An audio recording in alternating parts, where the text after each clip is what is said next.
Welcome, everybody. It's time once again for another episode of Sales Pipeline Radio. So grab your board, catch a wave, and ride along with the Surfmeister himself, Matt Hines. Hey, Matt. How we doing, Paul? I'm doing good. Where are you surfing to today here? Well, thankfully today we are still at the world headquarters here in Redmond, Washington. Next week the road show begins again. We'll be live from DreamForce next week, the annual Salesforce.com extravaganza. Yeah, I think it's going to be a little smaller this year from what I've heard. Like I think in the past couple of years they've had upwards of, I'm not kidding, like over 100,000 people at this show. I think this year they've had to restrict it since they're still reconstructing Moscone Center and doing some work down there, which quite frankly terrifies me even more because it's still going to be a huge number of people, and it just sounds like that many more traffic cones and sidewalks that don't exist. A little corner of the world somewhere, and we do every week at 2:30 Eastern, 11:30 Pacific. Make sure we bring you Sales Pipeline Radio. Thanks, everyone, for joining us today. So excited to have everyone with us live that's listening on Sales Pipeline Radio. Enjoy grabbing everyone who is joining us from the podcast that is available on demand at any time from Google Play and the iTunes Store. Of course, you can find replays of all of our past episodes on SalesPipelineRadio.com.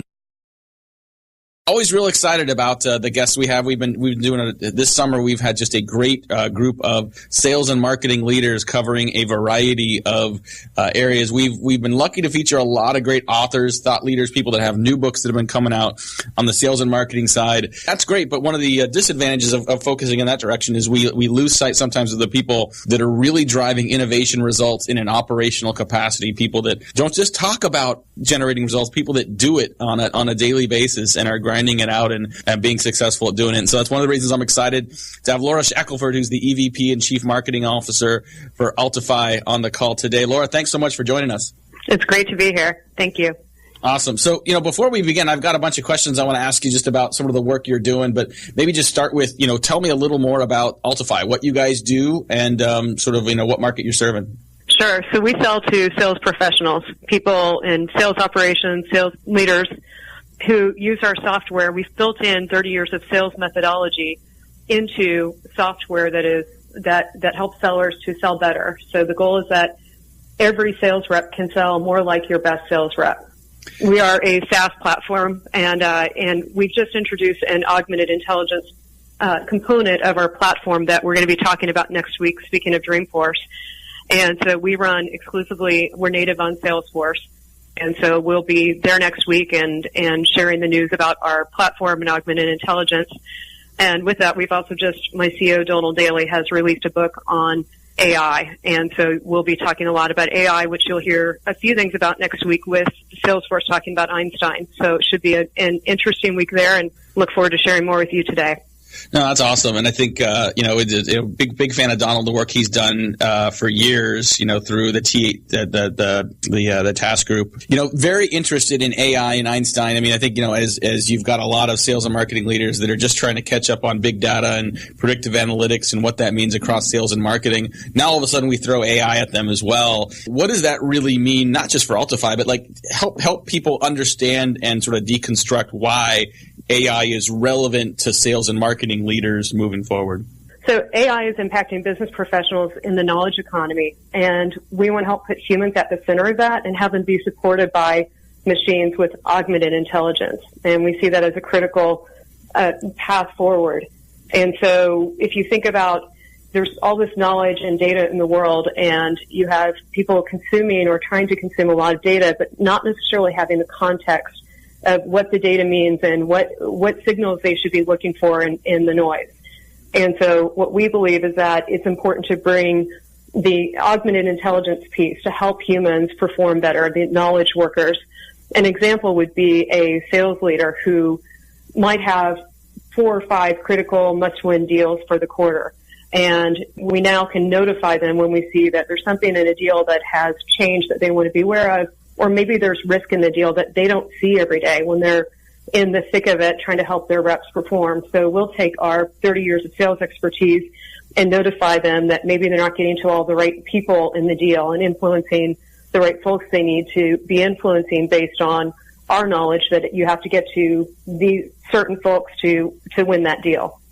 So is there a difference between augmented and predictive? I mean, I think there's a lot of words that we hear in the marketplace today. Is there a difference? How should people be thinking about that? And you're asking the right person, because I spent about 10 years working in data-oriented companies. And predictive intelligence, predictive analytics, predictive intelligence is certainly a way to look at data and try to look for, again, predict what will happen in the future based on a lot of data. And it typically involves high volume transactions, and you're looking at, again, lots of records.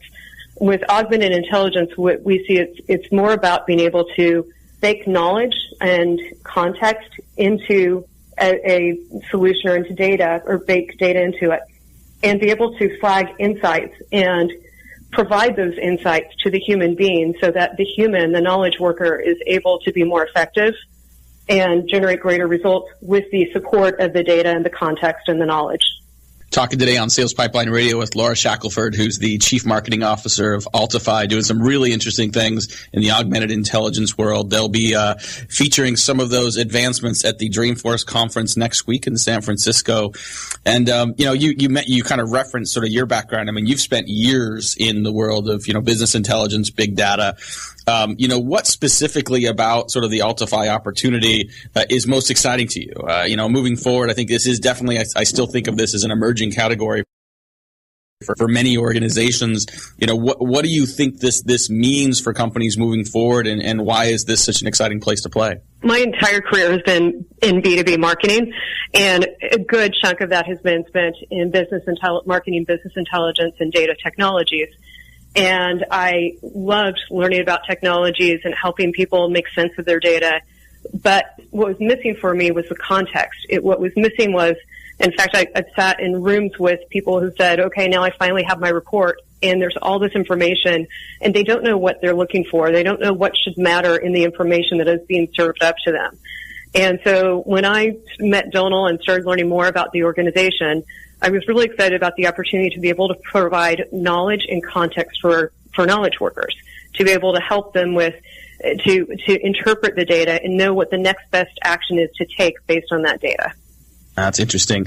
Yeah, I think this is definitely a bigger opportunity. I tend to think of, any flavors of this as becoming table stakes for organizations that want to maintain a competitive advantage, well beyond the insights they're able to capture in their own environment, but to be able to leverage what exists outside of that world as well. Have you seen, as a CMO at a fast growing company, I've imagined that you are subject to an awful lot of sales pitches. Have you seen any evidence of applications of big data in the pitches that you're seeing in the market today? Sure. In terms of big data in the pitches that we're seeing, I've certainly seen it from the other side, where you're going and leveraging a BI or a data tool to present to your customer and help them understand their business. What I've seen that's really working well is just the experience of, in fact, I'll go back to years ago, the first sales call that I went on when I was in my early days at Oracle. And the sales leader, he sat down with me. We had 3 planning calls before we went and met with the customer to talk. We wanted to build a joint marketing plan for VeriSign at the time. And we had 3 planning calls, and then we met in person 2 hours before the day of to make sure that our plan was solid, that we got into all the right influencers, and had a plan that was going to map to the goals and pressures of that organization and the individual, the VP of IT who we were selling to. And so when we got there, it was less about the data, and it was more about the knowledge and the insight that we were able to understand their business, to speak to their pressures, and to help develop a plan and a roadmap for success for them. And so we actually agreed. We went in and signed off on a joint marketing plan with VeriSign's VP of IT that day. It ended up being sponsored by their CFO because we thought the message would help them at a more strategic level. And we did an incredible joint marketing program, a press and campaign with them. And that, to me, was an example of a sales call it can only be so good with data. It's got to be built on knowledge and insight and the right preparation.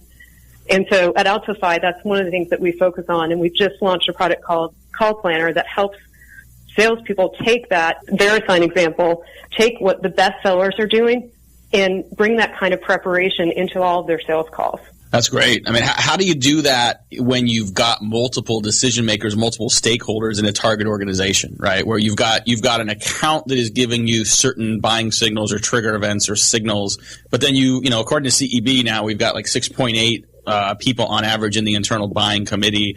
How do you differentiate? I mean, does Altify help differentiate those messages, and then how do you operationalize that at the sales level as well? Right. So actually, there's data that I've been looking at that John Miller from Engagio shares, where John Miller's he's leading the charge on account-based marketing.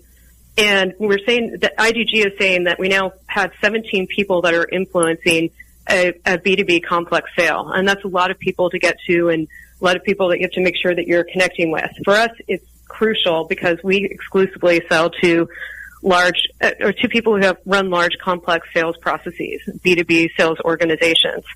And so what's important is that we do take an account-based marketing approach, and we have a finite set of accounts that we want to target, a finite set of people within those accounts that we know we can sell to. And for us, it's all about being really smart about listening to the pressures that company is facing, understanding what they need and what they want to achieve, and being able to arrive at a joint solution for them that's going to help move their business forward. And we do that in a very targeted manner, account by account. And even to the standpoint of the way that we structure our business development team, we do have someone focused on inbound and responding quickly to inbound requests, but outbound, we very much have moved to a targeted account approach so that we can make sure that we're doing the best by these accounts that we're trying to sell to.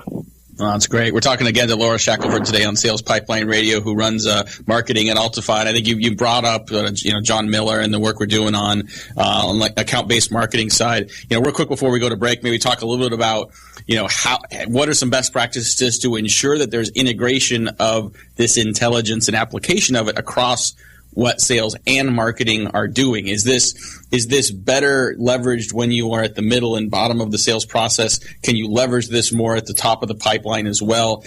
Is it sort of agnostic to stage? And then, really that integration between sales and marketing, I think a lot of companies are really struggling with right now. We think of it more as bottom of the funnel now, right? There was, with marketing automation years ago, as it evolved and gained traction, people started talking about top of funnel and wanting to put more into the top of funnel and then nurture, pick the people out of the funnel they wanted to sell to and nurture them. And that's a really expensive way to go to market, and it takes a lot of time to develop. Everything old is new again. So there's been a lot of history of focusing on a certain set of accounts and taking the right message to them. And we're just excited. As a CMO, I'm excited because it's the opportunity to drive greater alignment between sales and marketing than you've seen in a long time. So my head of sales knows we agreed on what our targets were. We agreed on how we were going to get to them, what a measurement of success looked like at Altify.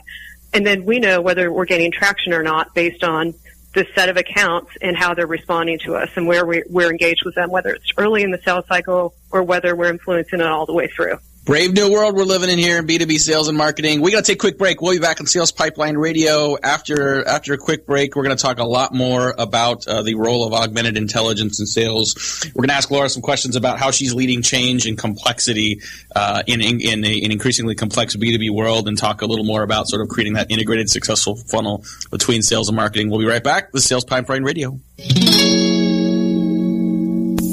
In a world where the speed of innovation and change in B2B marketing has never been greater, the only thing bigger is the need for clarity, for a blueprint, for a guide to what's really working. And how about a way to apply it specifically today to increase sales pipeline growth, velocity, and most of all, conversion? That's what you'll find in the Modern Marketer's Field Guide. And amazingly, you can download it for free. HeinzMarketing.com, just like it sounds, HeinzMarketing. It encompasses the entire sales and marketing cycle, but in quick bursts with lots of specific, actionable ideas, strategies, tactics you can put to work right away, like today. The loaded table of contents helps you narrow in and tackle a problem. And it's something you can come back to over and over again as a reference guide. Why not download your free copy of the Modern Marketer's Field Guide? It's free. HeinzMarketing.com, just like it sounds. HEINZ, marketing.com. All right, back to Matt and his guest. And can I ask one question here? Yes, you may. I'm wondering if some of this augmented intelligence could augment my intelligence. Yeah, I don't think that's what it's for. Oh. I think that's a good question. It's a great question, Paul. You add so much value to the show. I appreciate that. Thanks. Well, thanks very much for joining us today, Sales Pipeline Radio. Boy, this half hour always goes so fast. If you want to catch up a little more on our conversation with Lara Shackelford from Altify, you can check it out at salespipelineradio.com. You can check out the podcast, always updated with recent episodes at Google Play and iTunes Store. And again, we're live every Tuesday, 2:30 Eastern, 11:30 Pacific. We'll be live from San Francisco at DreamForce next week on October 6th. We'll be featuring Deb Calvert. So now that I think about it, she might actually be there. We might actually have to. So I might have to bring the Yeti with me, Paul, and we'll have to do the show live from the show. We're going to be talking about sales leadership, developing better sales leaders, helping to help your sales leaders create new sales leaders and the leaders of the future in your organization. After that, we got Jamie Shanks, who is one of the leaders and pioneers of the sales social selling world. He's got a new book called Social Selling Mastery. And then after that, we've got Matt Bonatti, who is the CEO of Lead Gnome. If you send outbound emails and you get a ton of inbound out-of-office replies, that is fertile ground, my friends. People telling you who else to contact, people giving you updated contact information. Lead Gnome helps automate that. We're going to be talking a lot more about tools to make sales teams more efficient, make your marketing more efficient. But I want to get back to our guest today, Lars Shackelford, who's the CMO of Altify. And, I kind of referenced and teased before the break, leading change and complexity. I mean, you've been involved in big data and sort of the leading edge of marketing and analytics for a while. As you now lead a growing team of marketers that are now, operationalizing this, what are your best practices for helping people work through change, helping people manage and succeed in an increasingly complex B2B marketing world? It certainly is complex, Matt, but I'm finding that the further we get into account-based marketing, it's actually the simpler it gets, because you really focus in on the voice of the customer. My foundation in marketing came in my first marketing role at Oracle when I worked for Jeb Destiel, who is now he's their chief customer officer. But he taught me how to listen to the voice of the customer and really see them both as a customer that you want to serve and as a human being who has their own goals and things they want to achieve. And that helped me to incorporate that actually into the kind of DNA of my marketing and my marketing organizations throughout my career.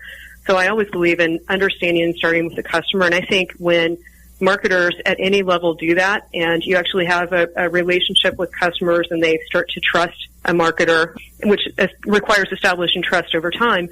But when they do that, things become a lot easier because you realize you've got, let me take this tactic that will serve them better than the other. And you slow down and you focus more on the quality of the content you're giving them versus quantity. And that's one of the crucial things for us as we go forward, is making sure we take risks, that I empower my team members to learn and grow, but do it while they really slow down and work in support of the customers. Well, I think that's a really great point. And it's great for people to keep in mind that, as we add a complexity around the tools, as our customers in many cases become naturally more complex in the way they make decisions. There are things we're doing that are consolidating goals and objectives and focus areas that make things a little easier. I think I'm seeing more and more, and I'm sure, you're seeing, and I'm curious how you see this internally as well.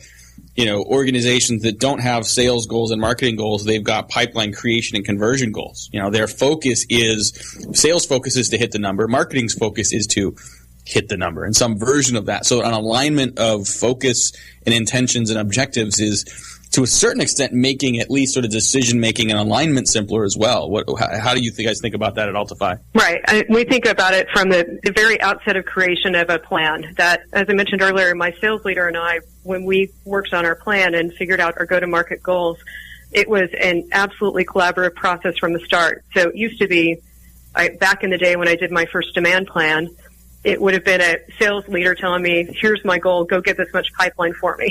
And It has changed so much now, and it's really about, understanding and looking at the data and being smart about being aggressive in setting your goals, and also knowing that you're setting goals that are achievable and that you and your sales partner are in it together. And I think that word partner is one of the most crucial, is that you form a true partnership where you can be very open and respectful, but also cut through the noise when you need to make changes and drive to results. So that handshake from the beginning to the time that you close the opportunity is crucial. Absolutely. I completely agree with that. One of the questions that I wanted to ask you, and I know that you've got some insights on this, you kind of touched on this a little bit earlier, is, basically best practices in working with your sales counterparts to create that integrated, successful funnel. We've been talking about different versions of this, but what other, either anecdotes or sort of best practices from your experience can you share that can help people that are listening navigate, whether they're, listening from the sales side or whether they're listening from the marketing side? I mean, as we've been discussing, this is an integrated opportunity now. What are some things that you've seen work that can apply elsewhere? The best sales partnerships I've had have started as partnerships from the outset, where you sit down and you're very open with your sales partner about where you see opportunity in their business, where there's opportunity in the marketing team, and how you can create that joint go-to-market plan. And I've worked with some tremendous sales leaders, and they'll come to me and tell me, this isn't working, what if we try this? And when you completely own the revenue problem together, you both feel responsibility for revenue. It's just a different dialogue and a different level of partnership. That is easier when you're at smaller companies. So you have to figure out how to scale. So one of the things I did when I was at Microsoft, we had a very large management team that was distributed across the U.S., both in terms of marketing and sales leaders. And so it was hard to stay connected. It was hard to keep people from getting frustrated when something wasn't working the way it should.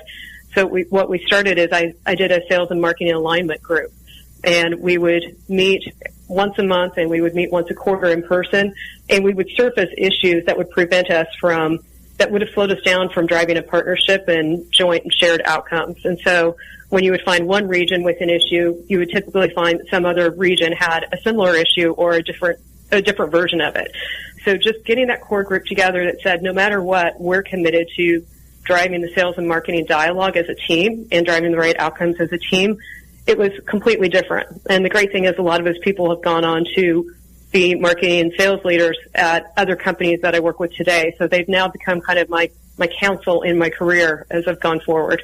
That's awesome. So excited to have Lara Shackelford today on Sales Pipeline Radio, sharing insights on sales and marketing, insights on augmented reality, augmented intelligence, that they're going to be sharing more at DreamForce's conference next week in San Francisco. As we wrap up here, Lara, I want to take a little bit of a divergence from this road. I know, you're a hobby chef.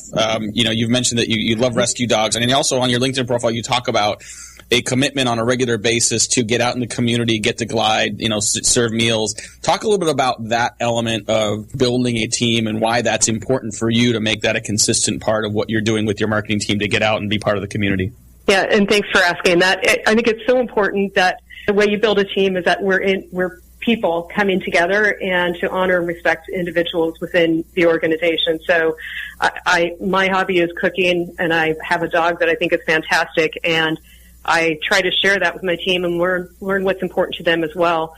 But getting out to the community it's a whole different level, and doing it together. It's one thing to say, oh, I'm part of an initiative and we donated this money or we did this, and those are great things to do. But what I'm really passionate about is bringing the team together and being able to roll up our sleeves and work together towards a cause that is something bigger than ourselves.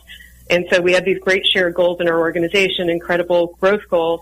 But to be able to go out and serve food to someone who's hungry that day is a whole different level of connection, and really keeps us humble as we go back to the office and roll up keep our sleeves rolled up to work through the other issues of the day. Absolutely. I love that, and thank you so much for making that a priority with your team. Want to thank Lara Shackelford, the Chief Marketing Officer for Altify, for joining us today on Sales Pipeline Radio. We covered a lot of ground in a short amount of time. If you want to hear more from Lara, please check us out at Sales Pipeline Radio. We'll have a replay of today's episode up there shortly.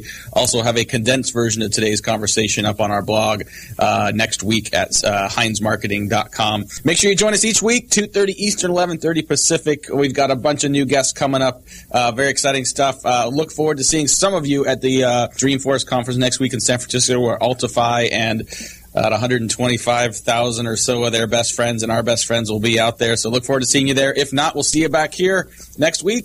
Sales Pipeline Radio.